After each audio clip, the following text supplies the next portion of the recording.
La vigile matinale provient de l'œuvre de Saïli Gualdado, Méditation quotidienne au féminin. La méditation de ce matin, aujourd'hui 9 septembre 2025, est tirée de Ruth 2, verset 16. Retirez même quelques épis des gerbes et abandonnez-les par terre pour qu'elle les ramasse. Surtout, ne lui reprochez rien. Laissez des brindilles d'amour, page 260.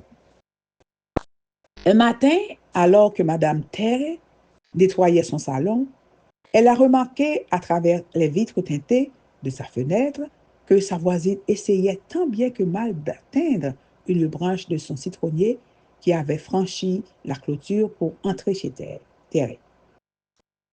Après plusieurs tentatives, la voisine a enfin réussi à ramener toute la branche du citronnier de son côté et elle l'a attachée à l'arbre pour l'empêcher de retourner sur le terrain de sa voisine.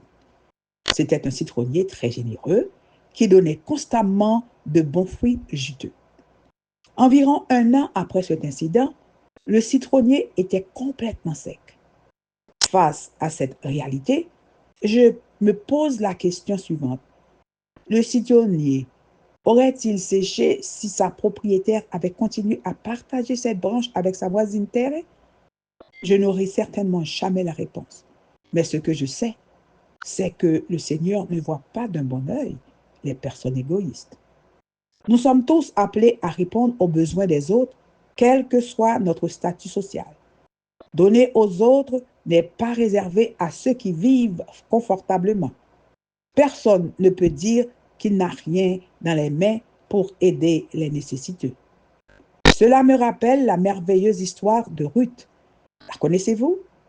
Au chapitre 2 du livre de Ruth, nous lisons que Boaz a donné l'ordre aux moissonneurs de laisser tomber intentionnellement les gerbes pour que Ruth puisse les ramasser et se nourrir, elle et sa belle-mère. Nous connaissons bien la réponse de cet homme bon.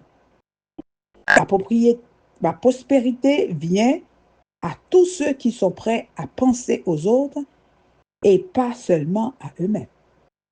Un cœur égoïste vit pour son propre bien-être. Il ne cherche que ce qui est bon pour lui et comment tirer profit des choses. Mais une telle attitude est loin de l'idéal chrétien. Nous n'honorons pas le Dieu auquel nous prétendons croire si nous agissons avec égoïsme. La pauvreté et la misère de l'esprit dessèchent les égoïstes comme le citronnier de la voisine de Thérèse s'est desséché. Décidez aujourd'hui de laisser sur votre chemin une brindille d'amour que quelqu'un pourra ramasser. Une brindille de courtoisie, une pièce de monnaie, une pomme, un verre d'eau ou un sourire. Il y a 1000 façons de lutter contre l'égoïsme. Ouvrez vos mains et soyez les mains de Jésus sur terre.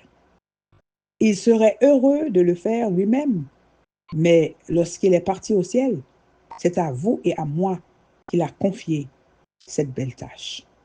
Amen, amen, amen. Heureuse de partager. Que Dieu vous bénisse. Bonne journée.